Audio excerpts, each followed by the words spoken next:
thank you. Last week we were talking about, earlier in the week we were talking about emotional eating. Yes, yeah. And I thought, we'll speak about the two big things that we should all be doing is watching what we eat and, of course, exercising. So I'm always fascinated when people say to me that, they just, exercise just doesn't make them lose weight, it doesn't work, I don't see the point in it. I just cut what I eat, to be honest. You know that? I have some friends that do this, and female friends. Exercising doesn't really make too much of a difference to me. Or I'll see that they'll lose weight, and I'm like, well, how have you done this? And they just cut what they eat. Yeah. And I'm a little bit dubious of this as being a way of actually working out. Oh, fantastic, you've lost weight, but how good is that for you? Well, that's right. And how long? are you doing it? It's probably goes back to the yo-yo diet effect. Like, sure, you cut out some carbs or you go a day or two without eating too much, you'll lose weight, but it'll probably go back on, and then you're going to keep this up, losing weight, putting on again. And remember that when you exercise, we're going to talk about this today, obviously. I'm going to give you actually 10 reasons today, 10 why exercise works. We should have some Top of the Pops music. Yes, we should. 10 reasons why. But before we do that, I'll just mention, exercise isn't just about weight loss. That's really important because everyone pretty much associates it with this. Yeah. And I don't want to be guilty of that either, of talking about it on the show. Exercise is very, very important for your overall health, especially your heart and your well-being, your mental health as well. So let's just, keep that quite, on focus there. So exercise, 10 reasons why it works. It is absolutely essential for dropping weight and maintaining weight loss. It zaps belly fat. So the easiest way to beat the bulge is to exercise. Okay, you can change your diet as much as you like. If you've got some weight to shift, you're going to have to move your behind, basically. Okay, so regular, moderate to high intensity aerobic exercise has the greatest impact on reducing belly fat. That's an issue here that I have a lot of clients that are having belly fat issues. That's from poor diet. Your belly is where you hold a lot of visceral fat. So it's from a poor diet and not exercising enough. So this is, exercise is the ultimate middle manager because it lowers levels of cortisol, which is a hormone that's actually a stress hormone that releases into the body and it actually stores fat around your abs. So it's, it's not so. It's why you often think of these sort of large businessmen that are stressed out. They carry a lot of fat around their stomach. So it can be from that. So those with bigger bellies have quite a lot of this hormone in them, actually. So exercise will actually reverse the effect of that hormone on you. So that's number one. Okay. Number 2, exercise controls calories. It's pretty simple. We've discussed this the other day, haven't we? Yeah. So regular exercise blasts excess calories that would otherwise be stored as fat. Sat there. Yep. So if you're consuming today, Laura, a Big Mac, right? If you go and do a lot of exercise, you will hopefully negate some of that damage because you've burned the calories off, rather than sitting on the sofa doing nothing. So exercise will definitely control that calories. Plus, when you exercise, you continue to burn calories after. We've spoken about that before as well, haven't we? Especially weight training, which is brilliant because your muscles are just starving. In fact, when you get into bed at night, you can think, burn, baby, burn. Still burning away all night. Love it. It's so good. That's why you should definitely be doing it. And that also links to my number 3 here, which is exercise. It actually keeps lost kilos missing in action. So basically, if you've lost some weight, 90% of people who successfully have lost weight through exercise will keep it off for a year because they will continue to exercise. It's become a habit. It's become normal. It's become part of their day.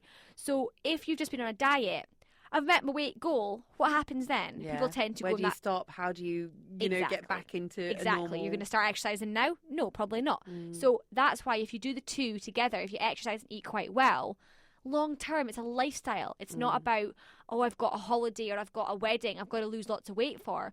Sure, that can be a short-term goal, but you're talking about this being for your life, changing your complete lifestyle, how you eat and how you exercise.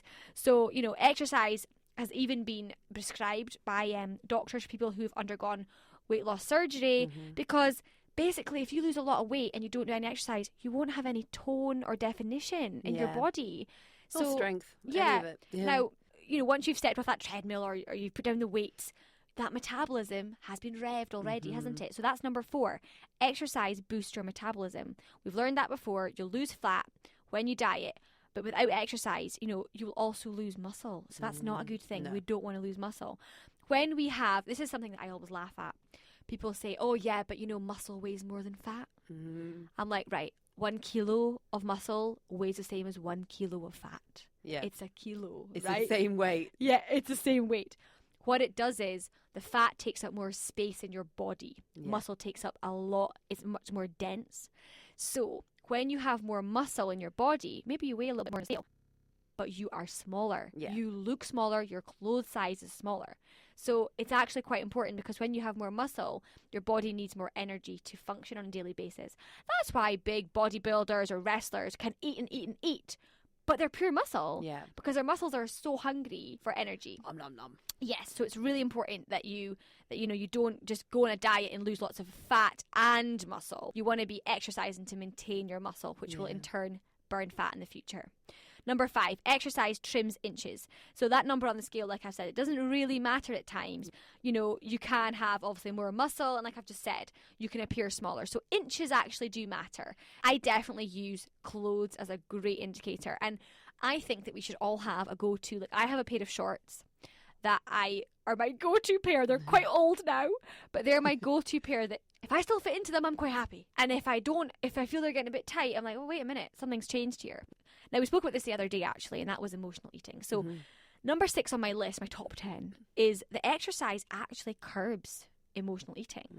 And do you have an idea why that might be? Well, I know they always link exercise to your mental health. Yeah. So I think if you're in a more positive state of mind, and if exercise enhances a positive state of mind, you're less likely to emotionally eat. So I would just say they probably go hand in hand. Absolutely. Not only that, a lot of spot on. When you exercise, it actually helps regulate your hormones, which helps regulate your mood. And exercise has been proven to lift your mood. You're in a better mood. You're in a good mood. And you come bouncing in from the gym, I'm going to have a smoothie. Yeah. Instead of coming in a bad mood, where's the crisps or something, So it does actually help from that reason. So it does have a direct effect on people who eat when they're stressed or upset. So, when you're already in that happy place, you're not looking for it. But also exercise takes up time. So if you're bored, if you're doing in the gym for an hour, that's an hour that you're less likely to probably go looking, and actually mooching for something. Yeah, mooching for food. It's like that. So number 7, exercise creates a chain reaction, a healthy chain reaction. So we're getting that build up in our minds here, aren't we? So there's a reason why healthy habits tend to cluster together. So when people make positive changes, like getting in more exercise, they tend to work on other health improvements as well. And I think this is really fascinating and it's totally accurate. Something I will mention is it's really important to find something that you like to do. Yeah. This is not actually in my top 10, and I probably should have put it in here.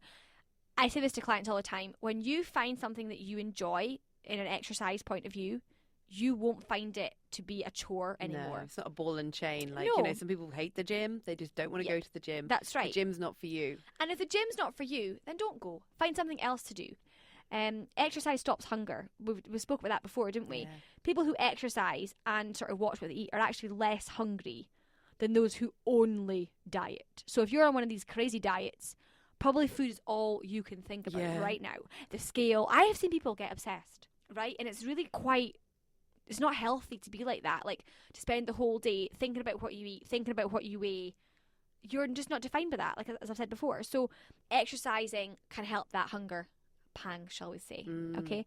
And finally, number 10, exercise ups your energy. So if you're a bit lazy and a bit lethargic and you can't be bothered, it's quite negative connotations to have, right? Regular physical activity increases your stamina and it boosts your body's production of energy promoting neurotransmitters, okay? So these are the sort of pep that gives you motivation to tackle things in your life, not just exercise. So this is why people are a bit like, oh, you're a bit bubbly and you're a bit hyper. But I've always been like that. I think it's my personality anyway. But it's because I'm an active person and it's a natural thing. Yeah. So when you have the exercise down, really down to a T, you are a more positive person. Therefore, you look at the world through more positive eyes. You're more optimistic. I've got this task to do. I've got to get it done. You start to be more sociable. Oh, let's go and do this. Let's go kayaking. Let's do this.